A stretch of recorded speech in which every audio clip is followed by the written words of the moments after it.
Hey, it's Liz Kelly. I want to tell you about our great football coverage on the Ringer Podcast Network. Every Monday, Bill Simmons and Cousin Sal recap the weekend and guess next week's NFL lines on the BS Podcast. On Wednesday mornings, Ryan Russillo hits the hardest angles in college and pro football on our new podcast, Dual Threat. And on Wednesday nights, Cousin Sal and the Degenerate Trifecta figure out the best gambling angles on Against All Odds. And 5 times per week, the Ringer NFL show reacts to the latest news with Kevin Clark, Robert Mays, Tate Frazier, Mike Lombardi, and the Danasy Football Crew. Subscribe to the BS Podcast, Dual Threat, Against All Odds, and the Ringer NFL show on Apple, Spotify, or wherever you get your podcasts. And on the site, Zach Cram speculates which NBA roster would be best if every player was in his prime, and Claire McNear is writing about American Vandal. You can check those out on theringer.com. Hey, Ringer NBA show listeners, producer Isaac here. Before we get into the show, just wanted to let you know that this was recorded before the Philadelphia 76ers announced their hiring of Elton Brand as general manager. The show today contains some speculation around their now concluded search, and this is because we recorded this prior to the knowledge and announcement of the hiring. Anyways, hope you enjoy.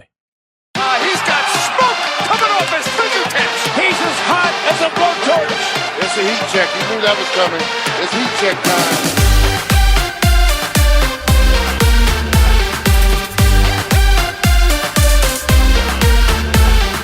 Welcome to the Heat Check Podcast. I'm your host, John Gonzalez. We got Isaac Lee behind the glass producing the show, as always. And we've got all kinds of stuff for you on theringer.com, including NFL coverage. Want to make sure you check out the Ringer NFL show with Mays and Clark. We've got GM Street with Tate and Lombardi. We've got the Fantasy Show with the Dannies. The Danasy Football Podcast. The Danasy Football Podcast, which is like really the greatest name that we have. It's right up there with One Shining Podcast. Make sure you check out all of that stuff. And of course, read and listen to all of our NBA content, NBA training camp. I cannot believe that training camp is starting, that the NBA is back. I feel like I was just in Cleveland for the finals, but it's here, gang. Our NBA preview has begun. We've got a best and worst case scenario for all 30 teams. We're starting them in reverse order. So the bad teams first, and we'll lead up to the better teams. And we've already done, Danny Chow did the Atlanta Hawks. Riley McAtee has a piece on the Kings right now. And then in the greater NBA storylines, we've got Haley wrote a story about Jimmy Butler's relationship with the Wolves, which we'll talk about later on in the program. Zach Cram with one of the most Zach Cram stories that Zach Cram ever Zach Crammed, which is a story called Which Team Would Be the Best If Every Player Was in His Prime. I have no idea how he calculated it because he's too smart for me, but he explains it all very, very well. So go ahead and check that out. And also on the ringer.com, Paolo Uggetti wrote a story about the personal trainers for NBA players, the guys who NBA players work with in the offseason to improve their game. Really interesting look behind the NBA curtain in the offseason. So we're going to talk to Paolo a little bit later on about that piece and also the Lakers.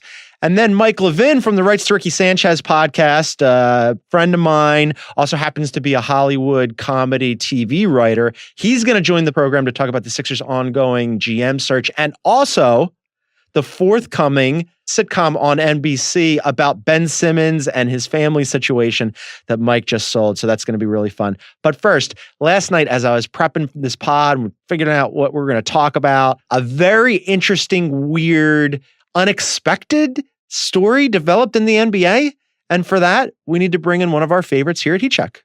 Boom shakalaka! He's heating up. He's on fire.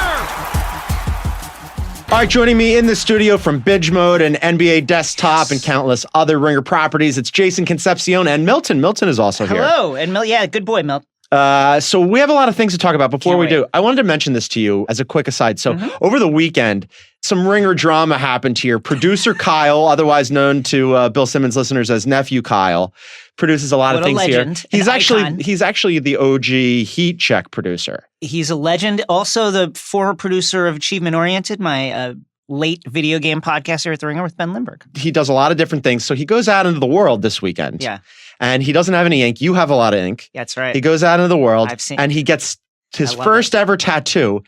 And it's a One Shining Podcast tattoo. I love the flex. And the reason I bring this up is our producer, our esteemed producer, Iceman, Isaac Lee, who produces two of the biggest podcasts on the Ringer Podcast Network, Binge Mode and Heat Check, does not have a Binge Mode tattoo. Shocking. Does not have a Heat Check tattoo. I think he should get ice tattooed under his left eye. I mean, you guys took him to Orlando. He can't get a little ink for that? It's unbelievable. Well, Isaac, I believe, is planning on ink. But, listen, your first ink, it's a big deal. It's a big deal. My first ink, I went too big and did like a 6-hour thing, which was a mistake. So I think you need to think about what you're going to do for your first thing. We're going to have to talk about some sort of binge mode heat check crossover tattoo for Isaac. Isaac, are you on board with that? Yeah, I mean, I would love to get a tattoo eventually. I don't know if it's going to be work related and or podcast related, but Jeff Chow yesterday, our president, came in the office and was like, Isaac, because Kyle got the OSP tattoo, now you got to get a lightning mark on your forehead and a little basketball as a teardrop on your eye.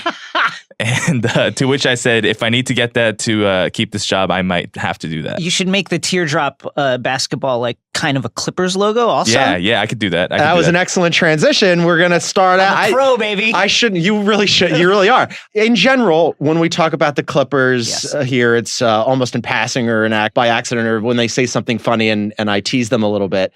The Clippers made some news last night that blew up our Ringer Slack. We were very surprised by it.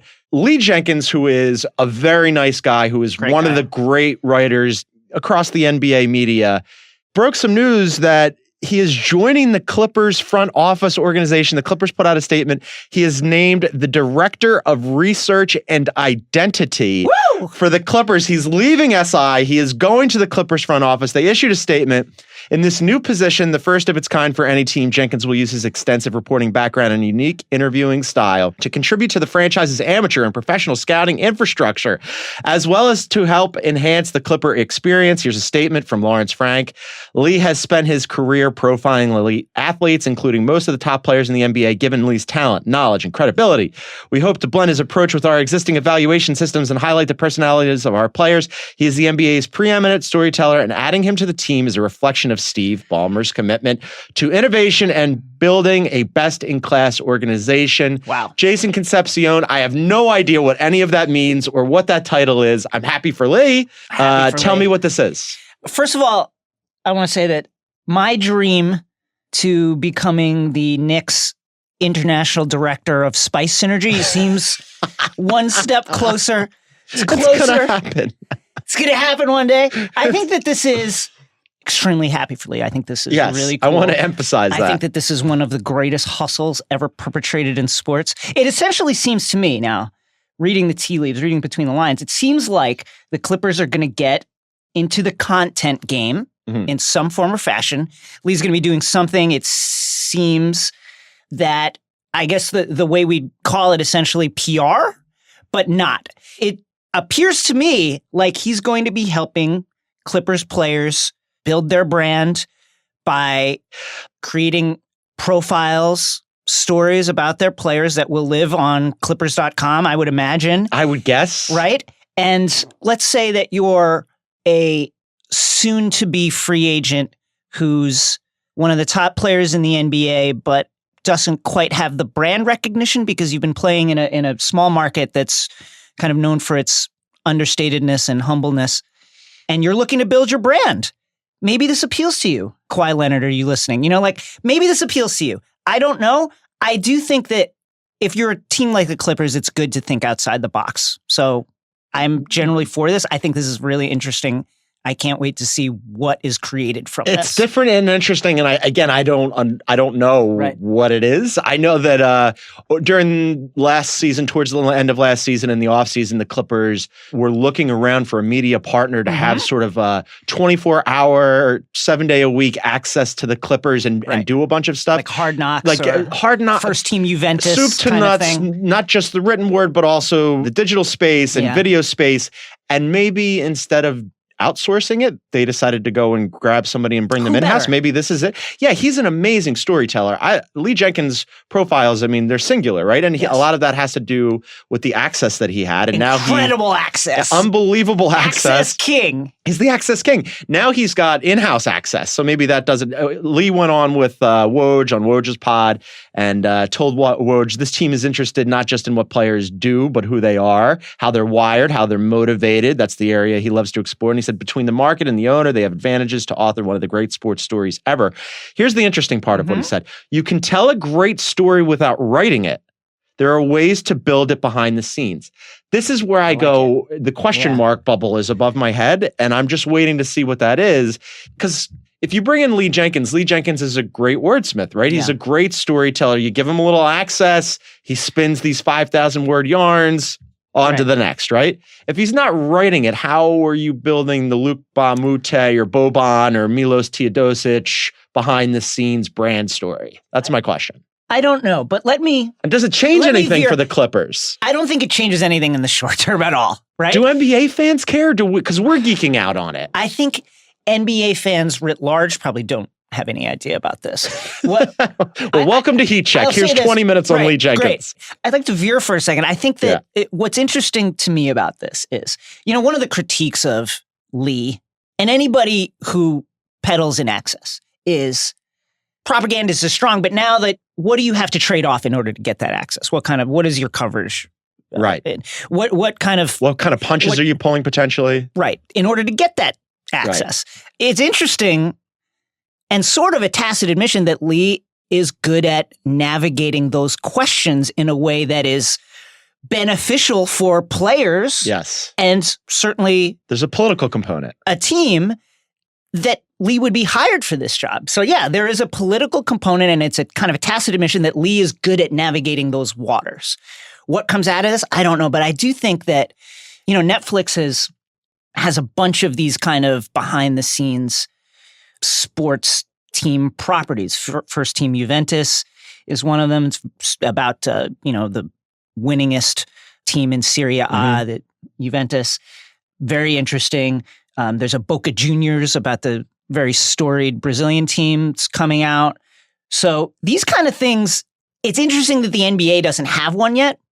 So it would be very interesting to see one. I would watch one on basically any of the NBA teams, but I think the Clippers, there's a lot of meat there on that bone if they do decide to do it. And having Lee potentially shape a project like that in a way that would be not only newsworthy, but also put the Clippers and its players in a good light. I think I can see why the Clippers would want to do it. And clearly I would see why Lee would want to do it. And I'm very interested to see the content that comes out of it. Yeah, for Lee, I think... Does it move the needle? I don't know. For Lee, with the way that the media landscape, knock wood, we're very fortunate here at The Ringer. Boss man Bill has done an awesome job assembling this cast of characters, and we're set free to go and produce content, and things are going well here at The Ringer. Yes. But it's not that way. Aside from The Athletic, not all shops are doing well.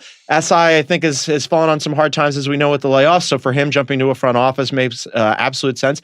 For the Clippers, also, there's a component where you want to get some positive attention on your team, traditionally in a city where you have been overlooked. Yes. And specifically now, it's going to be very difficult for you to get eyeballs because the Lakers always are the first team in LA. And now doubly, triply, well, I don't know what the exponent is, but you've got, you can't calculate it. You're going to have to send away to NASA to figure out how much attention we're going to give the Lakers because LeBron James is here now. So if you're the Clippers, you got to do something. Right.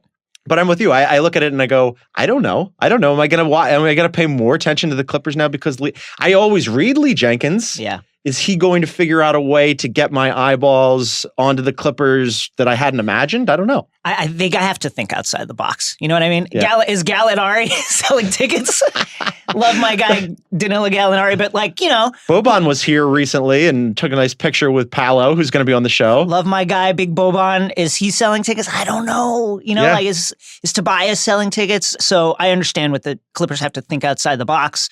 Steve Ballmer is a guy who's comes from an industry that is known for disrupting other industries. So this is a very interesting move, and I can't wait to see what happens next. I'm really interested to know if this resonates with the casual, well, not even just the casual NBA fan, but the NBA fan that we get here at The Ringer, because we're NBA nerds, right? We geek out on all this stuff.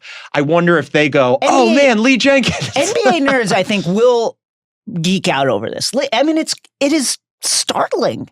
It is. Listen, the Sixers still looking for a GM, John. I mean, it could be me. Take me to Barclay Prime. Let me know if they're interviewing candidates. It could be something, right?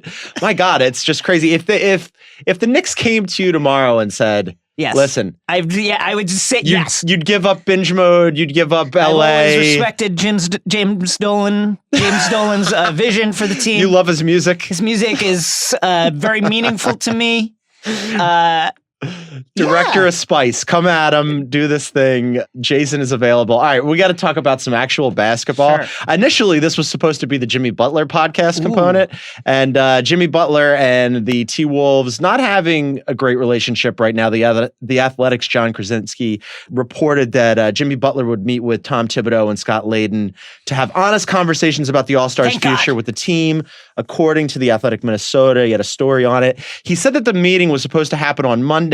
Right. Butler, of course, seized upon this as a joke and said, tweeted, J'accuse, exactly why people, this is what he tweeted, exactly why people need to stop believing what you see on the internet. I didn't have no damn meeting today. It was Monday when he tweeted this out. It's tomorrow, Tuesday. I wonder what else people write and believe. He obviously did not deny the allegations that things are not great in Minnesota. What do we think about the Haley just wrote about this. Shouts to Haley O'Shaughnessy about the complicated relationship between Butler and the Wolves. He and Thibodeau have had a long relationship. Those guys have gotten on, but it doesn't look like the players in him are doing great. Thibodeau has a lot you relationships and he clearly values them. Only those relationships.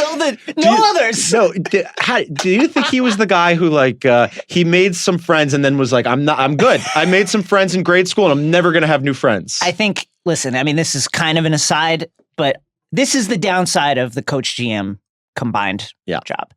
Those are both extremely difficult jobs and you're going to lose something, right? Trying to do both of them. And what often you see, as we saw with Doc Rivers with the Clippers, what you often lose is a energy in searching beyond the horizons of your experience as a coach in the league. And what happens, it's almost a joke. What happens is you end up relying on the players that you have coached or played against you as a coach in your past career. Yeah.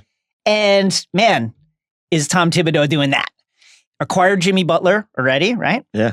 Has now acquired Luol Deng, who for reasons, Derrick Rose. It's like, who else? Kirk Heinrich is waiting on the call. Noah's out there. And I think that in and of itself seems like it has exacerbated the existing tensions with his younger players, with Wiggins and with Karl Anthony Towns. It's hard. Generational schisms are hard. We saw it with Kyrie Irving and LeBron James. That's difficult. And then when you have a guy, Jimmy Butler, who's looking to win now, and beyond that, just a different sort of guy, clearly. And has admitted it. Has admitted that he's sort of fanatical and maniacal about chasing greatness, as he describes it. And there is a sort of generational divide. He's 29. He'll be a free agent in July. He can still get, obviously, the most money by staying in Minnesota. But there'd be a $49 million, almost $50 million difference if he decides that, he wants out, he doesn't want to come back. On paper, when they got Jimmy Butler, I was like, oh yeah I really like this. This is transformative. It's going to supercharge Minnesota. That these young guys need to teach them how to win. And now all of a sudden this doesn't look like it's going great. And a big component, according to Woj and others, is the Karl Anthony Towns Jimmy Butler schism, that those two guys just aren't really getting along. It feels like kind of Wiggins is kind of a pushover and will go along with whatever. Tough times for Andrew Wiggins. Just gets run over. But the Karl Anthony Towns Butler riff is real. And I wonder if you're Tibbs, and you got to choose between those two, because right now, Karl Anthony Towns is eligible for the rookie extension that they could get done before the season even begins. If you got to pick one, it's probably still Cat, right? It's got to be Cat. At the same time, he is restricted, so where's he going? I think it would have to be Cat. Do you want to alienate these young guys whose projects to be, at least on the offensive end, one of the most exciting and promising young players in the league? There was a recent story on Vice, Michael Pena, about... Yes. Shouts to Michael Pena, about Jimmy Butler and just the maniacal nature of his workout regime, waking at 5:45 a.m., on the court by 6, the crazy diet that he adheres to, which he never changes from. Do we get the sense that Cat is that type of dude? Not really. That's no shots to him? No, it's hard to live up to that or to meet that same Jimmy Butler level of standard across the board. That's a lot of shit to do. So I could understand from Kat's point of view being like, man, I gotta listen to this guy all the time, and now I have to deal with this. Like, certainly as a young star in the league, I would understand expecting that would come with certain things, which Jimmy Butler his maniacal nature is not going to clearly let Kat get away with anything. I think this is troubling if you're a fan of the Timberwolves. Like all logic would say, well, you have to choose Kat in this situation. But Tibbs is a different guy. You don't know what's going to happen with Tibbs, and this is why it makes it very interesting. In the Woj piece, he said that rival execs, quoting anonymous rival execs, expecting Jimmy Butler to become available by the February trade deadline. So they're looking at the situation and going that this is sort of untenable. If you were a betting man, yeah, is he still on this team after the February trade deadline, or you think he's gone? I think he's gone. So some of the teams that have been floated, both New York teams, obviously. Your New York Knicks. Both LA teams, because all four of those teams have max slots that they could just slide him right into. And then all of a sudden, your teams look a lot better with Jimmy Butler. Where would you if he's not on the Timberwolves? Because again, on paper, when they first got him, I go, oh man, this is great. It's perfect. This is exactly what they need. But in the Vice piece that you referenced, Jimmy Butler was like, look, I don't understand. Like he said, some guys, they just want to get drafted. Yeah. Some guys just want to play in the league. Some guys just want to make a basket. That's good enough for them. Some guys, they want to be, they want to be on a team and have a role. He said, I don't understand not chasing greatness. This is how he's wired, right? Yeah. And then he decided he got there that there's some other guys that he's not going to name on the Timberwolves that don't have that same ethos and mindset. And I wonder who it could be. But if he gets shipped out to the Clippers or the Knicks, is he going to find a bunch of dudes who are wired for greatness? I don't know. I think the Clippers, honestly, is a great fit in terms of what that team is trying to do. What that team is trying to do, and also just matches with the personnel they have, matches with the kind of direction that we want to go in, which is not tank, try to win right now and compete for eyeballs in Los Angeles. Does that get them over the top? I don't think so. The Knicks, listen, I love Jimmy Butler. I wouldn't make any moves right now if I'm the Knicks. They're trying to build a young core. We'll talk about that in a bit. I would not trade for a player who is approaching free agency right now. I just wouldn't do it. Who else? They've got the Lakers and the Nets on there. The Nets, the Nets would be great. They need any kind of talent infusion. And also the Nets, the thing is, by the time the Nets are ready to be a good team, Jimmy Butler, I think, is old at that point. So there's a lot of teams that could fit in Jimmy Butler, but none of them ready to take that next step to really satisfy Butler in any kind of way. I would like to throw out one possible team that's ready to take that next step that could potentially satisfy him, and the Philadelphia 76ers have a lot of money available going into free agency. I don't know how chemistry-wise what would happen there, but I do think that, wouldn't that be perfect? It's exactly what he would fit in everything that they need. GM John Gons. Yeah, wide open. Sixers, if you're looking for a GM right now, I know you say you are looking for a GM. You bring me in. We trade for Jimmy Butler. I love immediately to two birds, one stone. Now, who do you trade? See, here's the issue. I mean, I'm happy to offload all the things that we were talking about for Kawhi before Kawhi went to Toronto. I mean, you've got that 2021 unprotected Miami pick. That's in the mix automatically. You're going to have to throw in Dario Saric probably. And then the contention becomes, what do you do about Markelle Fultz? Right. And the question is, as always, can the kid shoot? Is he healthy? How's he doing? What was this summer like for him? Only the people in that building know the answer to that. But as their new general manager, I'll be privy to that information and make the decision accordingly. But I'd think about it. I mean, Jimmy Butler is, a top 12, 15 player in the NBA. He's an amazing two-way player. Mm-hmm. He's going to provide excellent defense on the wing. He can shoot the three ball. Yes, please. Give me all of that. And I'm still not sold on the idea of, can Ben Simmons and Markelle Fultz, with what we know about their shooting, play side by side? You can stagger them, but can they play together? I don't know. So give me Jimmy Butler. I'm on board with this. It'd be great. We did this already. All right. So last thing before I let you go so you can run off and do fun things with Milton. We mentioned the Knicks. They had their sort of little town hall thing. Yes. Some fun things came out of that. One of the things that came out of it, the Knicks account tweeted this out. New head coach David Fizdale said some stuff about your boy Frankie Smokes. That's right. 10 to 15 pounds of muscle, baby. Apparently put on 10 to 15 pounds of muscle. Fizdale was asked about Frankie Smokes, and he said, I'm not going to give Frank a position. You have multiple players that can dribble, play, and shoot. Why put him in a box? Mm-hmm. He can guard 1 to 4. Wait for it. Here's some spice. He's extremely elite. I like extremely elite. He's not elite. Not just elite. He's ultra elite. I like it. Uber elite. Well, listen, I think the idea of... Can he shoot? I didn't see him do that last year. He's reluctant to shoot, and his numbers were not great from range. Shooting in general, as in just launching one, is something we'd like to see more of from Frankie Smokes, and a willingness to be aggressive on offense. And not just shooting, but like when he turns that corner off the pick and roll, man, go to the basket and try and score. That's something that would take his play to the next level. But I do think the idea of using him defensively as a guy who guards 1 through 4 is positive and is a thing that will unlock the value of what he brings. Already an elite defender by the numbers on the perimeter. Listen, it's a low bar. I feel like Knicks. A big butt coming here. It's a low bar for the Knicks to say, hey, they're saying the right things.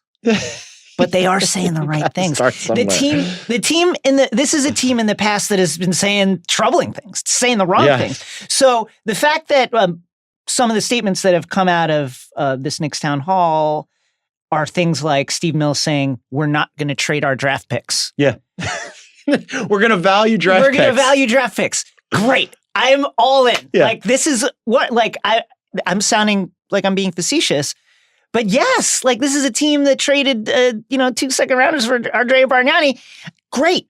Let's not trade our draft picks. We're not going to trade for a guy who we can get essentially in free agency. Another thing that Mills said. Great. I'm very happy about that. Fizdale saying we're going to kick ass this year. What does that mean? Like, this is things we've heard before. I don't care. I'm all in. Fizdale saying that he essentially challenged rookie Kevin Knox to be the mentor for Mitchell Robbins, who didn't go to college, right. The 7-footer who they got late in the draft, who looked great in summer league. Seems like he'll foul out of every game, but looked like the kind of guy who's like thinks he can block every shot anywhere on the court. Really interesting that Kevin Knox who's 19 years old, is going to be like essentially the veteran for this guy. But like, I like everything I've heard. And again, this is a team that has said the wrong things and done the wrong things in the past. So I'm feeling very positive that they are saying all the right things. As director of Spice and brand strategy and social media, yes. This is appealing to you. Were you at all worried that Steve Mills, he was asked at the town hall about Kristaps Porzingis, and he wouldn't rule out. He basically said that they weren't going to do anything to jeopardize Porzingis' long-term future, which again, saying the right things, good on you, Steve Mills. But also by doing that, left open the possibility that, hey, maybe he doesn't play this year. I'm fine with that. Like, you would shut him down. You'd be cool with it. Listen, we have to we kind of like trust the process. Little tanking. Trust the process. It'd be great to get another high pick and get another young, high ceiling guy in here at a very low price, which is how you build good teams.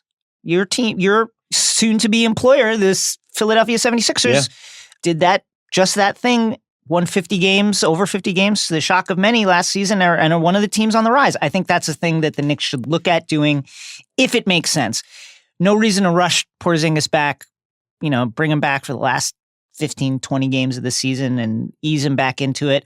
But no reason to try and be good this year. Like, it's all about developing these young players that they have. I think that's smart. You and I have following Lee Jenkins's lead. Yes. You are going to fix the Knicks. Hire me. I'm going to fix the Sixers. We're both going to go back east. Before we go back east, you got anything you want to plug? What's coming up on Binge Mode? You're going to restart NBA Desktop soon. Tell the people. Oh, I can't. NBA Desktop. We're already starting. He told me an idea, and it's people. I'm so excited about this season of Desktop. Don't want to spoil it now. NBA Desktop coming back in about 3 weeks. Mm-hmm. Ringer's NBA coverage obviously spinning up as we head towards the season. Binge Mode, we're going into Book 6, Half-Blood Prince, taping those episodes this week.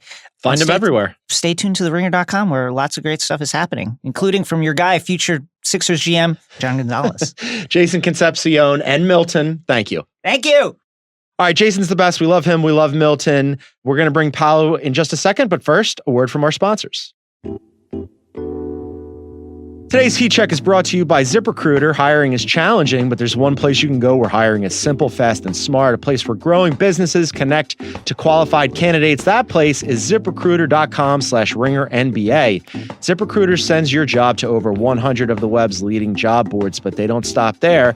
With their powerful matching technology, ZipRecruiter scans thousands of resumes to find people with the right experience and invite them to apply to your job. As applications come in, ZipRecruiter analyzes each one and spotlights the top candidates so you never miss a great match. ZipRecruiter is so effective that 80% of employers who post on ZipRecruiter get a quality candidate through the site within the first day.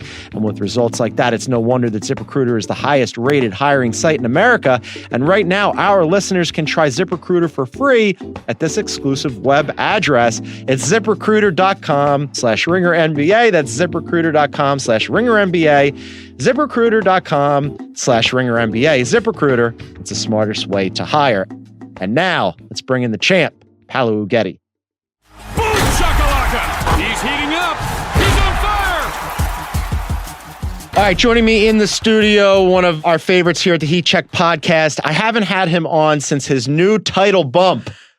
Paolo Uggetti is here. Tell him the new title. I am now staff writer. Staff writer, Paolo Uggetti. Congratulations, my friend. Thank you. We are very excited. You should be excited. The people thrilled. should be excited. And now you're out there writing all kinds of stuff. And one of the stories that you wrote as a staff writer is up on theringer.com right now. I highly encourage everybody to check it out. It is a look behind the curtain into the world of personal trainers for NBA stars and superstars. Yeah, I mean, it's honestly a very fascinating topic. I think I became interested in it, through getting to know some of these trainers because I'm working on a story about a player. And it's like, okay, who are some people to talk to? The guy he's training with. And then, you get into it and you see how it's basically a subculture of the guy behind the guy, right? The guy you see in the Instagram video working out with your favorite player. And who is that guy and how did he get there? That's how it started, right? And once I talked to 10, 11 trainers, I got to the point where it became a story about just where the industry is going in general. Yeah. And especially so how Instagram has made it into business. Like guys have hundreds and thousands of followers and they make money off of it, right? They get new clients off of it. I think the thing that matters more for the NBA is just how do teams deal with that? Yes. Which is something I try to hit on in the piece, but also just how much that's become a thing that players want to do, have their own guy. I'm fascinated by it. I think there's a number of different things that resonated with me. One, that it feels like a relatively recent phenomenon. Obviously, NBA players have always been working with trainers during the offseason, but it feels like within the last 5 years or so, it's really exploded that now all of a sudden you do see these camps, right? Like here in LA, Pure Sweat with Drew Hanlon is a big one. And like you've got the camp in Florida and like they're like regional different groups. And like these NBA players who during the NBA season are on rival teams or might be competitive or all of a sudden palling around because they've got the same trainer. So it creates these like sort of subsets of allegiances and alliances. And you end up seeing guys playing pickup games like all over like we saw LeBron James and Ben Simmons doing that this offseason. But yeah, how do teams deal with that? Because I think sometimes, especially like I'll use Markelle Fultz as an example. He had an issue where he was using his own personal trainer and it screwed up his shot. And then he changed to Drew Hanlon this season. We'll see what happens and whether or not it works out. But I would imagine that not all teams are thrilled about that. Yeah. So I think it has evolved, right? Where it's one of those things where, for example, I talked to Tim Grover, who was Michael Jordan's guy, and he's kind of the pioneer of this thing. And he said his job was always to communicate with the team. What do you want? Then let me do that. Now, I think the line has been blurred a little more. Teams are now forced to not only embrace, I think, the personal trainer, but also make sure that they have a relationship with them. I talked to one guy, Cody Toppert, who's an assistant for the Suns, and he said like pretty much half of his job is knowing where the Suns players are going to go in the summer and who they're going to train with and keeping up a good relationship with those personal trainers because they have some sort of power now. And it's interesting that you brought up Hanlon and Fultz.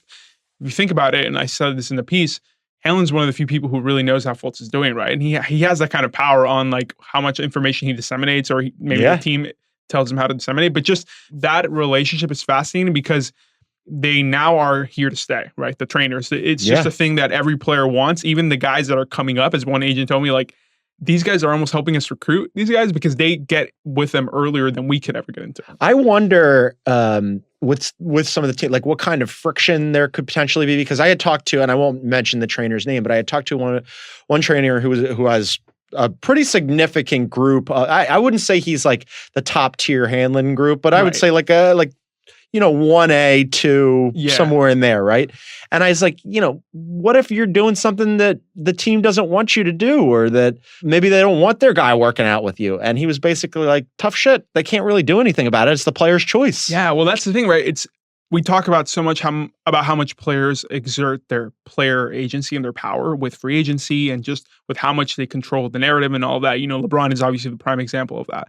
But now this is another way in which they're expressing their power, which is like, hey, this is my guy and I want to train with him. And teams kind of have to be more open-minded to that, which is just a thing that I think only in the last few years they've recently come to embrace. There was one trainer who told me like he started working out with a guy who wanted to do more and wanted to improve. And he immediately got smothered by a team because they were like, okay, do this, and not that. Right. So there's still tension there. Like it hasn't all gone away, but it's definitely been more embraced than not. Well, what about like just the level of skill? Because sometimes I think, like we look at the NBA and we expect that like this is the top and the pinnacle of the profession, right? The head coaches are all the best in their profession. Head coaches get a lot of heat, but like there's only 30 NBA head coaching jobs. And then they've got a subset of assistants. And like these jobs are incredibly hard to come by. Ergo, they should be the best in their profession, right? Similarly, once you make it to the NBA, even the worst NBA player is the best in the world, right? Right. With these trainers, some of them I feel like just pop up out of nowhere. What level of talent are we looking at with some of these trainers? Are there trainers who maybe are capitalizing on, say, like Instagram over actual basketball coaching skill? There's definitely a perception, whether that's completely false or not, like that because the bar for entry has been lowered. That's something Grover talked about, which is, he doesn't want to come off as like the old kind of cringy guy, but he did say that he thinks the bar has been lowered for what you need to be or what you need to do to get into the training business. And that's partly because of Instagram, right? Like anybody can kind of get that going. But, most of these guys come from basketball backgrounds where they played at a D2 college level or even went abroad, right? And I think something I maybe didn't touch on in the piece is just, if you notice, a lot of these guys are just kind of small white guys, for lack of a better term of description, but they have the footwork and the handling ideas in their mind that they're able to translate to a player, right? And it's about, all these guys, like they told me, like they put in a lot of film hours and practice these moves so that they can relate them to the player. And I think I'm sure that maybe it's not as refined as it once was in terms of like what you needed to be and have educational background and like training. Granted, some of these guys do have that, right? Like, one of the guys who works with the Pelicans, he has a degree in physical science and all that and exercise. So that's a different thing. But it has become a thing where I think guys can now dedicate themselves to film and to studying players and to making connections, and soon enough you'll have some sort of clientele. What is the interpersonal relationship like between the trainers? Is there heat between certain training groups? Like, do some guys, because I would imagine, in any profession, there are people you gravitate towards who are like-minded, even if they don't work at your, like, we're journalists. So when I'm out covering an NBA game, I'm seeing people from The Athletic or from SI or from Bleacher Report or ESPN, and there are certain little factions, and you go, that person's really good, and you go to somebody, I'm not sure about that guy. Is there heat? It's kind of inevitable because each person has their own approach, and especially with the divide of social media, there's definitely the anti-self-promotional guys and the guys that say, hey, this is part of the game. This is part of the game. This is what's got me here. Maybe the older guys are more like, all right, I have to adapt to social media. And the more recent guys are more... 'Twas ever thus. It's true. And you're like 18 years old and already a staff writer, and I don't have Facebook. Right. There you go. Yeah, so it's like there's a small generational divide too, age gap divide, if you will. So that inevitably causes some tension. And then there's the other aspect of it, which is because this is such a regulated industry, LeBron has this guy, right? Everybody knows who he is, but he's not actually like out there publicizing it all the time, right? But he can show up to a gym and he's LeBron's guy. You get that's carte blanche, right? But LeBron can still go out of his way to work out wherever he wants, right? There's no contracts, no writing done where it's like, okay, you can only train with this guy, you can only train with me, right? Trainers are just kind of having to go at the whim of the player of like, sure, he shows up in New York and he's working out with somebody else, and that has in turn created some sort of tension where it's like, okay, you shouldn't publicize every player that comes into the gym because not all of them are your clients. Or should you? You know, and Right. like and there's a gray area. There's a gray area, and there's also just like, okay, this is part of what's gotten that guy's success to that level is being promotional about the training industry. But at the same time, there are people who don't agree with that. It's a fascinating piece. You did a great job with it. Well-deserved on the promotion. I encourage everybody to go read it on theringer.com. You also wrote a piece that I wanted to get into. We can't talk enough Lakers on this podcast because, frankly, we want you to download and listen. So the Lakers and the rest of the NBA are reporting for training camp. Later on this week, Magic and Rob Pelinka will be hosting the media for a media availability. You wrote a piece about should we be more worried about Lonzo Ball? Should we? I mean, what kind of minutes are we looking at between Rondo and Lonzo? Is that relationship something that could possibly arrest his development? How's his health? What are we looking at with Lonzo? Well, this is based off, the small bit of, I guess, update news, if you will, that in the show, the reality show that the Ball family does, which, I mean, I don't know about you, but I did not know that was still going on. Did not know. Did not watch it when it was, and I was aware of it. Still not watching it. So, but the point is, he said, Lonzo did in this, in one of the episodes, said, they took the meniscus out in a procedure that he had. He had an injection at the end of the year that the Lakers reported, and then it was reported again in the middle of summer that he had torn his meniscus. And I think what came out of this was just they did a partial removal of the meniscus, and that's limited the amount of recovery time, but it could potentially linger into the future if we follow other like meniscus removal cases, right? The point is, Lonzo is he looks healthy, right? We've seen videos of him working out at Lakers. He was dribbling and stuff. I saw him doing stuff. I'm like, yeah, it looks all right. He's adjusted his jump shot a little bit, which is kind of interesting. It's not so much of the slingshot. Sure. So it went from completely hideous to only like partly hideous. Yeah, exactly. So I think my point in this piece was just the margin is very like thin for him because, he's a second-year player. You're still going to expect him to develop. But at the same time, there's LeBron now, and then there's Rondo, right? So what is that going to look like for him if he maybe just gets hurt for a week or two, and Rondo takes over and the team is suddenly better? What is that split going to be between him and Rondo? I'm not sure about that. There's so many storylines with this Lakers team that I feel like we're already at full sprint with them. But one of them is, how do you take a kid whose primary asset is his ball distribution, right? Who is really good with not being a ball stopper on offense and keeping it moving. And that's like the number one thing he adds offensively. And what happens to his development when he suddenly plays with two of the best passers of their generation, right? And one in LeBron, who's maybe the best, one of the best passers ever. Definitely. I mean, what does that do to Lonzo Ball when his shooting was suspect last year? I don't know. Yeah, I mean, I think we kind of run with this narrative that we need that the Lakers or a team needs to surround LeBron with shooters. I think him and Lonzo would work pretty perfectly in my mind. I just think that any sort of stumble is just going to be much more magnified now because there's a literal competitor right there. Like, I think Rondo may say the right things and be like, I'm partly going to be a mentor to Lonzo in some way. I don't know about that. Like, I feel like Rondo still wants to play, and especially play with LeBron. Honestly, that might be like one of the top storylines for me besides just any LeBron-centric stuff, which is just like how the relationship between the two of them is going to be and how are they going to be used on the court. Yeah, well, that and then like just if we were going to put them into two buckets, like you've got the young guys that they were trying to develop last year, right? And I still think Ingram's their second best player, but then you've got Kuzma and you've got Lonzo and you've got Josh Hart, and then you've got this cast of cast-offs that Pelinka and Magic went and used to like pad out the roster. And I'm like, okay, well, what happens when you're trying to get Lance Stevenson on the court or Rondo or, JaVale McGee or whomever? Like, how do those two groups, the young and old, the veterans and the up-and-comers coexist? Who's getting the minutes? How is Luke Walton deploying them? Is he sending them out in platoons? There's so many different things here. So many different things. It's really funny to me because it's kind of like the NBA in a nutshell within the construct of one specific team. Like you have literally the young guys, like you said, the cast-offs, and you have the superstar and the young, like up and coming coach. And it's just like, and not to mention in one of the most storied franchises in the league. So it's just, you could almost run an experiment, like a season-long experiment on the Lakers because they're going to be absolutely fascinating. Yeah, we're going to have to really pace ourselves with the Lakers this year.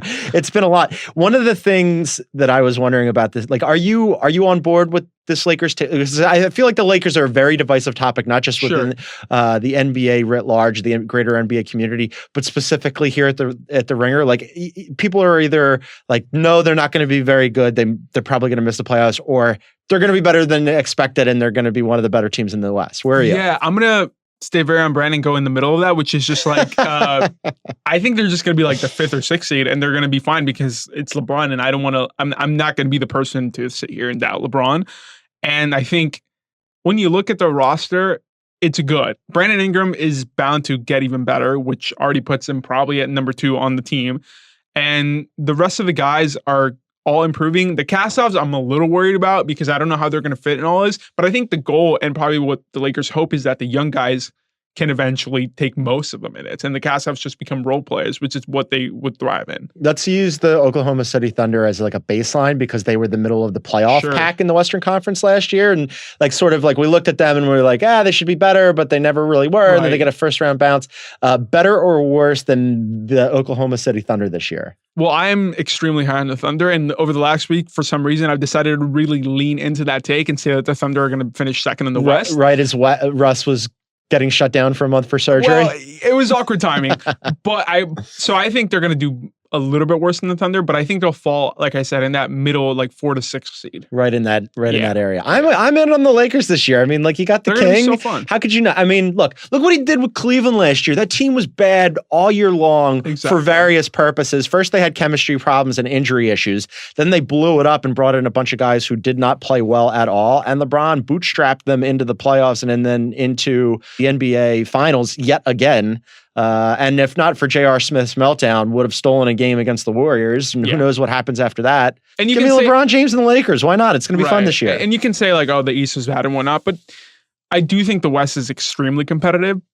But every night you're going to have the best player on the floor. Like I cannot stress that enough. Yes, so I think... Is that helpful? Yeah. Generally pretty helpful. Paolo Uggetti, go read his stuff on theringer.com. Anything you want to plug? No, I just go read the trainer story and read the trainer story, and then he's going to have like 72 more stories. By the time you finish that, there'll be that many more for you to read from Paolo. Paolo Escoblog, thanks, man. Thank you. All right, that's Paolo. We love him. And now one of the guys that we also really like hearing from, Mike Levin. Boom shakalaka! He's heating up. He's on fire!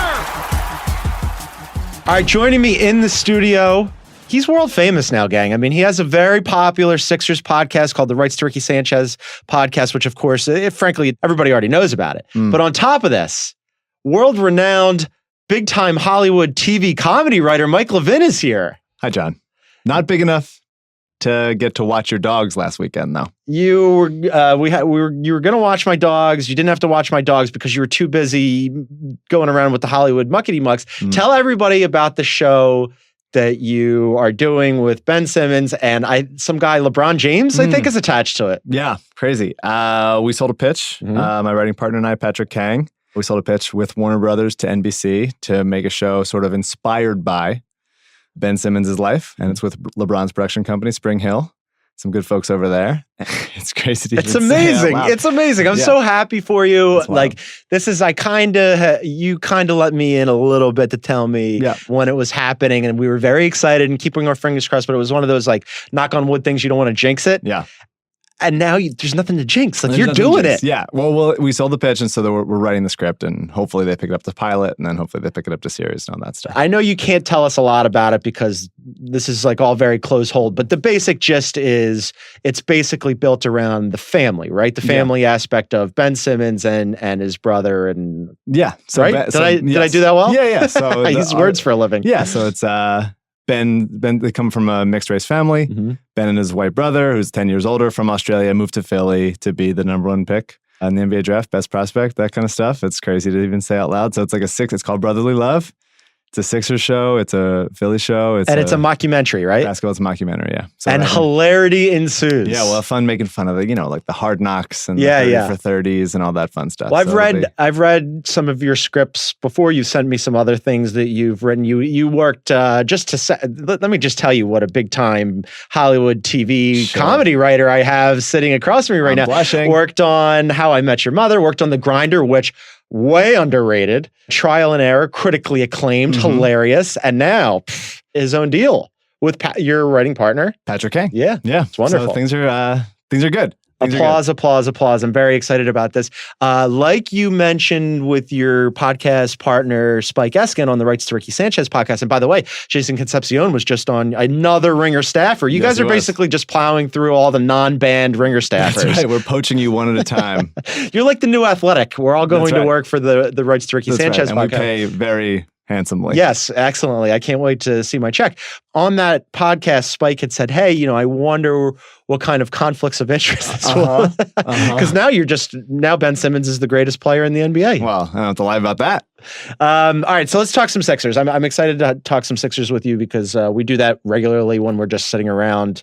And the Sixers, I don't know if you know this, still don't have a GM. Don't have a GM. No GM. Is that something they want to get? I think so. So they took a swing at Daryl Morey and David Griffin in the offseason.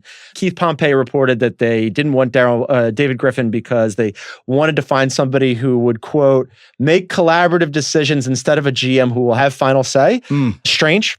But so most recently, they have brought in Rockets Executive Vice President Gerson Rosas, Jazz Assistant GM Justin Zanuck, Warriors Director of Player Personnel Larry Harris.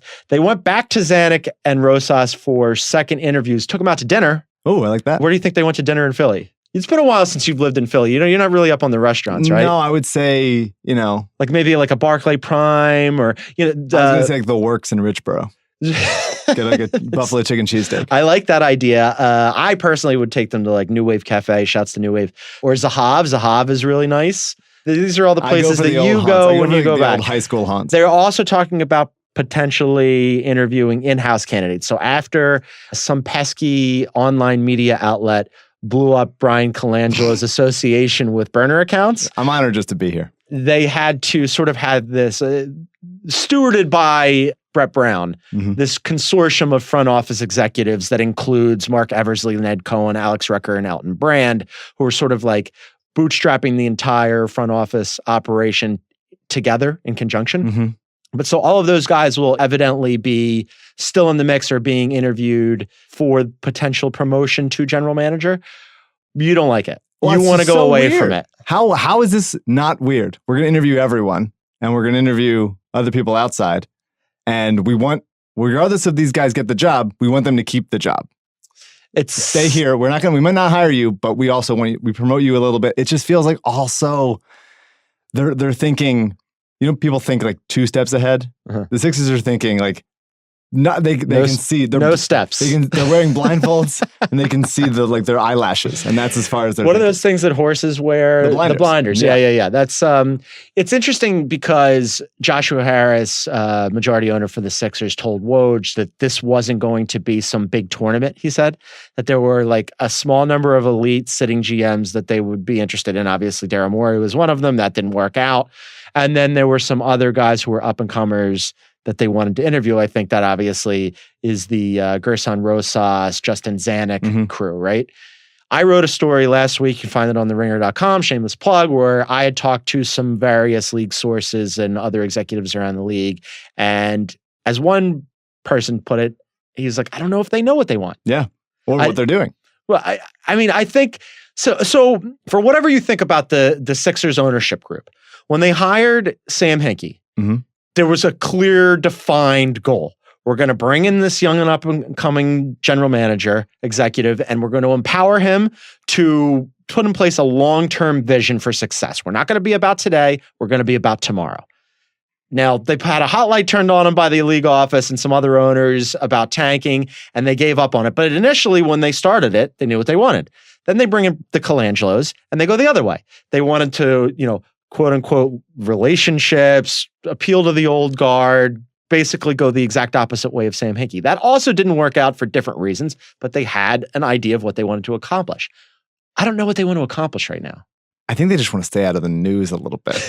It's been a lot. It's been a weird season with the Fultz stuff, right. With the Colangelo stuff. I mean, we don't even talk about Nemanja Bjelica signing with the team and then leaving. It's just, I forgot about that. It has been, since this new ownership took over, and some of it is their fault, some of it is not, the wildest organization in sports for so many different reasons. Yeah. Starting with the whole Bynum fiasco. They've had two different, well, yeah, you're right. Really, since they took over, I mean, not even just two, but they've had three front offices that were cults of personality, right? Like for different reasons. When you had Doug. They inherited Doug. Right. They inherited Doug, and Doug Collins was a big figure. And you didn't like him, but he was a big figure, right? In the NBA, and off he went. And then Sam came in, and everybody, well, we love him. And then Sam went, and then the Colangelos come in, and they attracted a lot of attention too. So maybe that is a component. And if that is part of the thinking, that they want to hire somebody who will just do the job and not be the story, I don't know that I fault them for that. Yeah, I just don't know that. I think they were dealt an odd hand with the timing of the Colangelo thing. Yeah. And then it was like, we don't want to rush it, which I get. And so they got through the draft, they get through free agency, which was kind of nothing for the Sixers. And now... But the search didn't begin. So I wrote about this multiple times where, yes, 100%, the timing of the story, not good for them, right? Mm-hmm. You're not going to hire anybody or even start a process to hire anybody right before the draft and free agency. All the good candidates are already locked in with their teams, and they've got like proprietary boards and like information and ideas of how they want to attack things, and they're not going to all of a sudden quit and come over and spearhead your group. It would be a bad look for them. It would be next to impossible to actually execute. You're going to have to do it after all that stuff happens. But the window between, like say summer league-ish and the start of the NBA season, that's not a bad time to look for a general manager. And like as recently as like a month and a half ago, when they announced those blanket promotions for Eversley and Cohen and Rucker and Brand, where it just felt like it was kind of like a PR push, like, hey, they're still here and doing stuff. Guys. I was told that like the search hadn't really been kickstarted in earnest. Now it feels like there's been more of it recently, but if you wait until there was a report by John Johnson from WIP in Philadelphia that they were thinking like, hey, maybe we will just wait till next offseason and do it then you're right back in the same boat. That's the same problem you had before. Right. I think that there are very few organizations more susceptible to criticism than the Sixers. Less susceptible than they don't like being criticized and they react to it. Nailed it. Stuck the landing. So I think that they were like, we're fine with this. We got Brett. We got these other guys who we like. We want to keep them around. And you know what? The offseason's pretty much over now anyway. Let's just hold for a season and we'll start fresh, let's say May-ish of next year. And then a bunch of criticism came. Yeah. From people being like, well, that's weird. That you're just not going to have a GM. And Brett's like, clearly doesn't want to be the GM. No, and he's got stuff to do. He's got stuff to do, and it's a bad idea, and he's acknowledged that it's a bad idea. Yeah. But it's like, it's like working, it's fine. And now they're like, well, here are the candidates that we've been always planning on interviewing anyway. Right. And it's just like, it seems again like there's no plan in place. I think that in some respect, it's like the offseason's over and you don't need anybody, but Jimmy Butler seems to be available. Okay, this is an excellent point. You need a GM for that kind of stuff. And we just found out, Isaac told me in my ear just as we started that we don't generally do breaking news in the podcast, but Jimmy Butler, when he's meeting with them, the meeting is happening in LA, not in Minnesota. Right. So different parts of the country. They're about to start training camp. Like you'd think he'd be like ready to fly off to Minnesota, or he'd already be there. He's not so much. So this is a situation where, yes, I would like to inquire about Jimmy Butler. Jimmy Butler, depending on, and earlier in the pod, Jason and I talked about this. Would I want Jimmy Butler? Yes. Would I be willing to give up some combination of Dario and that 2021 unprotected and like depending on what Fultz is looking like? Yeah, maybe. But I need to have that conversation with my GM or whoever's stewarding whatever our vision is now and for the future. And when you've got this nebulous situation, this undefined situation, that complicates things significantly. Yeah. And Jimmy Butler's, I think just to pivot to what the Sixers are, Jimmy Butler's a very good player. Yeah. But he's volatile. And chemistry-wise, yeah. And he needs the ball a lot. And the Sixers have guys that need the ball a lot. And I worry about trading Fultz because if you trade him now, it's for below his value as a number one pick and an elite type of, 3-level scorer and long defender and all that stuff. Or people aren't going to, he doesn't have a shot and he'll never shoot again and you trade him for nothing. So one or the other. It's a wide variance. So I wouldn't trade him now. I just sort of hold on that. Right. And then I think they would probably want Covington. Covington's great and well liked in the Sixers locker room. And you need somebody that will actually play defense next to Andrew Wiggins if you're Minnesota. So then what is it? Is it a Covington Dario 2021? Is that sort of what we're looking for? I don't know what Minnesota wants, but you need to have those conversations. Yes. If you're the Sixers, because they are theoretically one piece away, whether that piece is a new guy or Fultz's miraculously healed shoulder or Ben Simmons and Embiid working well together and having a healthy offseason and becoming this powerhouse. What do you want to happen? Like if they decide to promote Eversley or Cohen or Rucker, would you be upset? Do you want them to get out of that business and find an outside candidate, or are you okay with one of the in-house guys? I think I am okay with one of the in-house guys. I know it's Just not pick, exciting, right? Yeah, I think Eversley is probably the I would probably. I mean, that's my guess. The most experience and sort of has that assistant GM communicating with everybody at like sort of next in line on the Colangelo stuff. I don't think Colangelo did a good job, Brian. I don't think he did a bad job either. He kind of did a nothing, sort of skated by. So all of those guys have either ties to Colangelo or the league office or both. And there are the Ben Dietrichs of the world who have been vocal on Twitter saying that they'd prefer not, right? Like there were maybe even that was part of the hesitation on the Sixers, like not moving on quicker. Yeah. If they do go with one of those guys, you're okay with still that connection to the previous regime? Yeah. I mean, when Sam Hinkie was here, we were obviously the most vocal people in the world. Get out. That's ever been. I don't remember about that. how good it was going to be. Can you believe that was only 5 years ago that he was hired? Yeah. It feels like the process has aged us in dog years. Yes, absolutely. But I think we undersold how good of a job he did. He did it. I think if it's possible that we were too tame. This is the greatest take you've ever had. From Mike Levin of the Rights to Ricky Sanchez podcast, we didn't give Sam enough credit. Could have gone further. Because like if we would have said, hey, the guy that replaces him can do fucking nothing for 3 years. Yeah, can still be okay. Not fuck up just mediocre guys, 1-year deals, just hold all your chips together and just hold and wait for guys to get healthy and wait for the picks to convey and the picks to swap. And just everything would work out fine. And they'd win 52 games and go to the second round of the playoffs and be a top 3 team in the East with cap space. Yeah, I mean, the best thing that Colangelo did was the Covington contract. I think Redick's great. I'm not just saying that because he's looming over my shoulder. Right. We have him. He's out around here somewhere getting coffee. Yeah. But I think he was great for the locker room. I think he was great for on-court spacing, all that stuff. But it's 1-year deals. Like that's not game-breaking, franchise-changing stuff. But the fact that Sam did set him up so well that everything's great. I know it's frustrating to look at and be like, well, why haven't they signed anybody this offseason? Like the Philadelphia impatience is kicking in. Well, but it is reaching a point where they're going to have to make some serious decisions, right? Because they punted, they kicked the can down the road to next offseason, and that's fine. But then you're going to have to really decide where you're allocating all that extra money. What are you doing with these draft picks? Are you going to bring in another superstar? Like, how are you going to accomplish that if you are? Like, all of these things are decisions that need to be made, and it's going to require like some sort of vision. And if it is one of the in-house guys, I like all those guys. They're nice dudes. They think they're smart. I'm fine with it. Like you said, not a sexy outside hire, but I'd be okay with it. And I like Zanuck and Rosas too. Yeah. I like if it were me, I kept saying Gerson Rosas over and over again because anybody from the Daryl Morey tree, I'm in. He's an extremely smart person. He's been one of the best general managers in the league for well over a decade now. He already gave the Sixers organization Sam Hinkie. Unfortunately, for reasons that we all know, they moved on from him. But maybe they get another bite at the apple. I'd be okay with that. But you have to decide like what's happening. And you mentioned, I want to talk about a couple of the players here. Like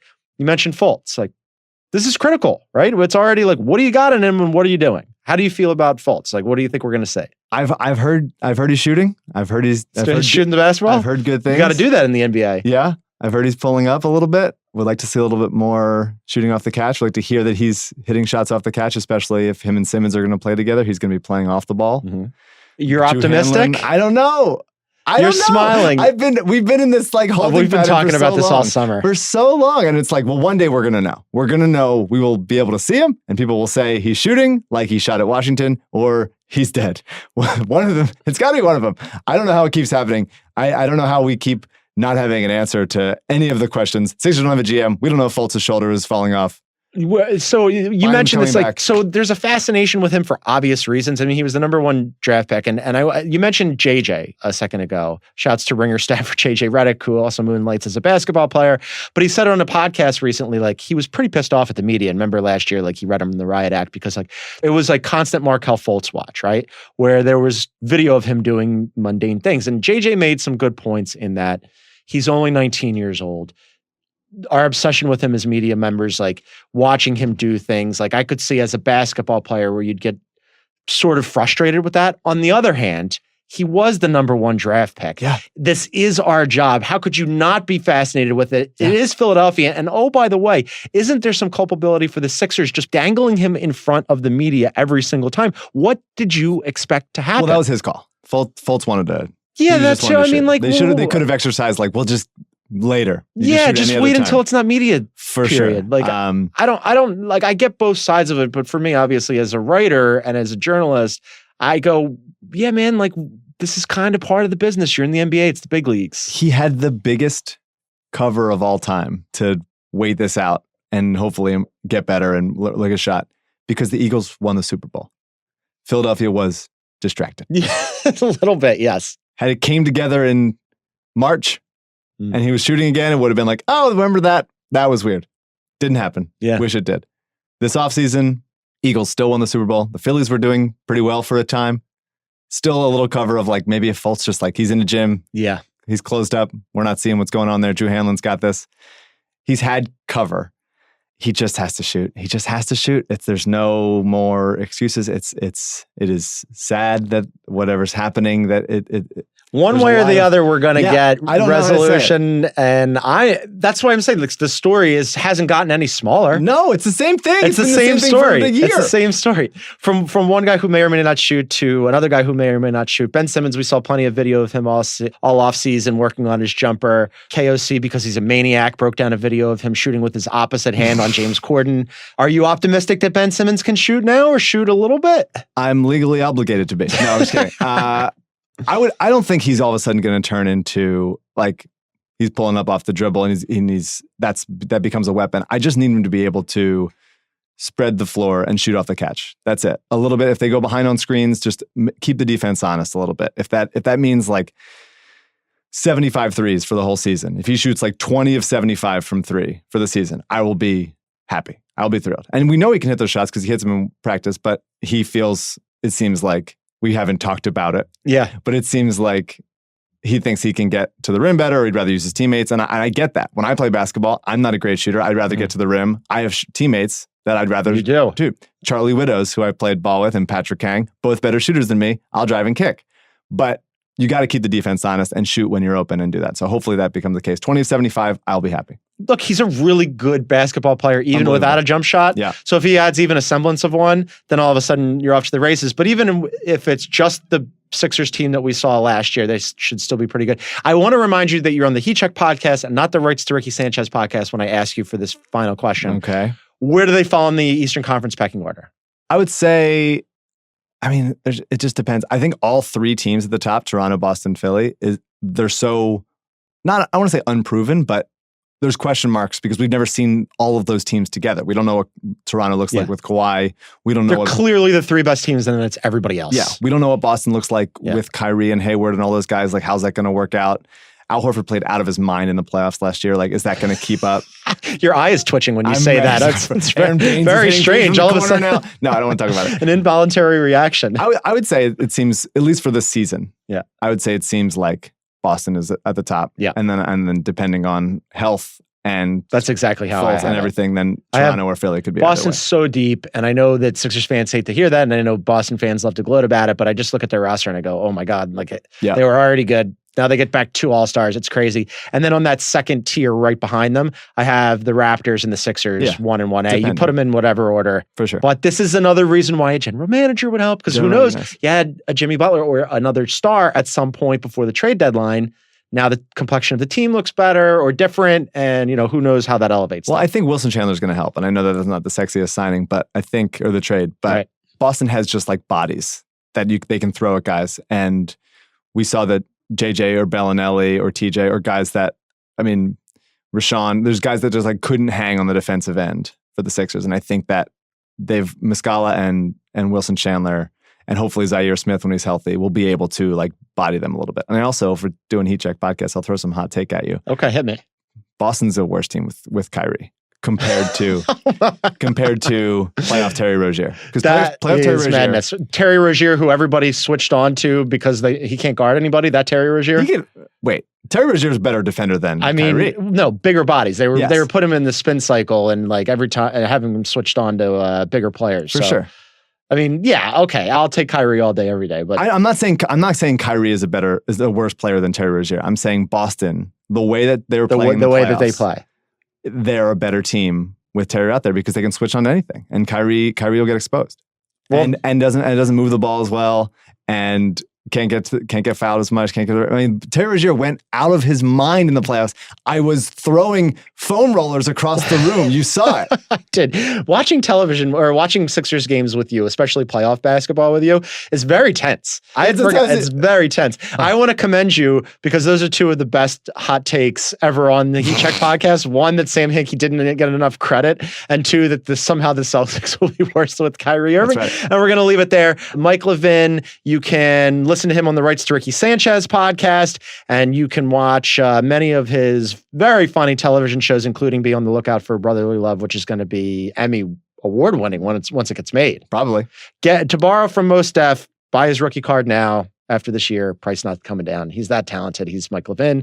I want to thank also Jason Concepcion. I want to thank Paolo Uggetti. Make sure that you check out all of the NFL shows on the Ringer Podcast Network, as well as the NBA show. We're going to be ramping back up to a podcast for the Ringer NBA show every single day coming soon. Be on the lookout for all of that. I want to thank Isaac Lee for producing the podcast as always. And I want to thank you guys for listening. We'll be back soon.